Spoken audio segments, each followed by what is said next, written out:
जय श्री गणेश। ओम नमो भगवते वासुदेवाय। प्रिय भक्तों, आज हम सुनने वाले हैं कामदा एकादशी व्रत कथा।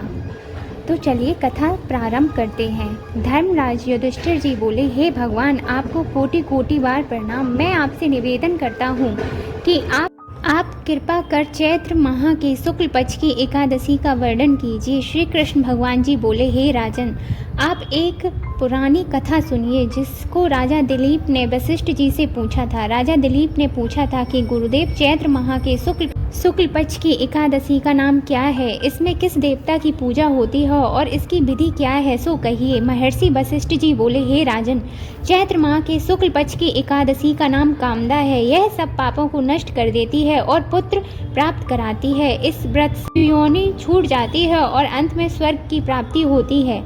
मैं इसके महात्मान को कहता हूँ, तुम ध्यान पूर्वक सुनो। एक प्राचीन काल में भोगीपुर नामक नगर में एक पुंडरीक नाम के राजा राज करते थे। वहाँ अनेक अप्सराएं, गंधर्व, किन्नर आदि निवास किया करते थे। उसी जगह ललिता और ललित नाम के दो स्त्री पुरुष अत्यंत वैभवशाली घर में निवास करते हुए विहार किया करते थे। एक दिन राजा पुंडरीक गंधर्वों सहित एक सभा में क्रीड़ा कर रहे थे। उस जगह ललित गंधर्व भी उनके साथ गान गा रहा था, परंतु उसकी प्रियतमा ललिता उस जगह नहीं थी, जिससे वह उसे याद करके अशुद्ध गाना गाने लगा। नागराज करकोटक ने राजा पुंडरीक से इसकी चुगली कर दी। इस पर राजा पुंडरीक ने ललित को श्राप दे दिया कि रे दुष्ट, तू मेरे सामने गाना गाते हुए भी अपनी स्त्री का स्मरण कर रहा है, इसलिए तू कच्चे मांस और मनुष्यों को खाने वाला राक्षस हो जा। राजा पुंडरीक के श्राप से वह ललित गंधर्व उसी समय एक विकराल राक्षस हो गया। उसकी 8 योजन का शरीर हो गया। राक्षस के हो जाने पर उसे महान दुख मिलने लगा।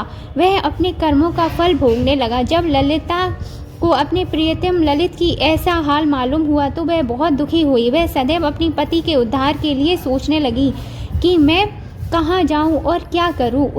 एक दिन घूमते घूमते वह विंध्याचल पर्वत पर चली गई। उसने उस जगह श्रृंगी ऋषि का आश्रम देखा। वह शीघ्र ही उस आश्रम में गई और उन ऋषि के सम्मुख जाकर विनय करने लगी। उसे देखकर श्रृंगी ऋषि बोले, हे सुभागे, तुम कौन हो और यहाँ किस लिए आई हो? ललिता बोली, हे मुनि, मैं वीर धन्वा नामक गंधर्व की कन्या ललिता हूँ। मेरे पति राजा पुंडरीक के श्राप से एक भयानक राक्षस हो गए हैं।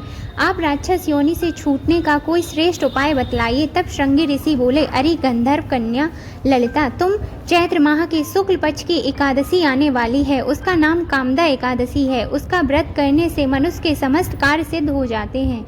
यदि तू इसके व्रत के पुण्य को अपने पति को दे देती है तो तेरा पति शीघ्र ही राक्षस योनि से छूट जाएगा। मुनि के वचनों को सुनकर ललिता ने आनंद पूर्वक इस व्रत को किया। द्वादशी के दिन ब्राह्मणों के सामने अपने व्रत का फल अपने पति को देने लगी तो भगवान से इस तरह प्रार्थना करने लगी, प्रभु, मैंने जो व्रत किया है उसके पुण्य को मेरे पति की राक्षस योनि से शीघ्र छूट जाए। एकादशी का फल देते ही उसका पति राक्षस योनि से छूट गया और अपने पुराने स्वरूप को प्राप्त हुआ। वह पहले की भांति ललित के साथ विहार करने लगी। कामदा एकादशी के प्रभाव से वह पहले की भांति अब और अधिक सुंदर हो गए थे। पुष्पक विमान में बैठकर वो स्वर्ग लोक चले गए। हे राजन, इस व्रत को विधि पूर्वक करने से सब पाप नष्ट हो जाते हैं। इस व्रत को करने से मनुष्य ब्रह्म हत्या इत्यादि पापों और राक्षस आदि की योनि से छूट जाता है। इसकी कथा व महात्मान का श्रवण तथा पाठन से वाजपेयी यज्ञ का फल प्राप्त होता है। कथा सार, मनुष्य अपने सुखों का चिंतन करे, यह बुरा नहीं है, किंतु समय असमय ऐसा चिंतन मनुष्य को उसके कर्तव्यों से विमुख कर देता है, जिससे उसे घोर कष्ट भोगने पड़ते हैं। गंधर्व ललित ने भी राक्षस होकर घृणित कार्य किए और कष्ट भोगे, किंतु भगवान विष्णु की कृपा का कोई अंत नहीं है। वह मनुष्य को उसका मनचाहा फल देते हैं, किंतु जब मनुष्य स्वयं कर्म करे और उसका फल किसी दूसरे को अर्पण करे तो उसका वह कर्म तब से भी अधिक प्रभावशाली होता है और अधिक पुण्यदायक होने वाला देवतुल्य हो जाता है। बोलिए जय श्री हरि। ओम नमो भगवते वासुदेवाय। भक्तों, इस प्रकार ये कामदा एकादशी की व्रत कथा संपूर्ण हुई। मिलते हैं अगले वीडियो में, तब तक बने रहें हमारे चैनल के साथ और ऐसे ही वीडियो को सुनने के लिए हमारे चैनल को सब्सक्राइब कर लें और बेल आइकन को दबा लें। मिलते हैं अगले वीडियो में, तब तक के लिए ओम नमो भगवते वासुदेवाय।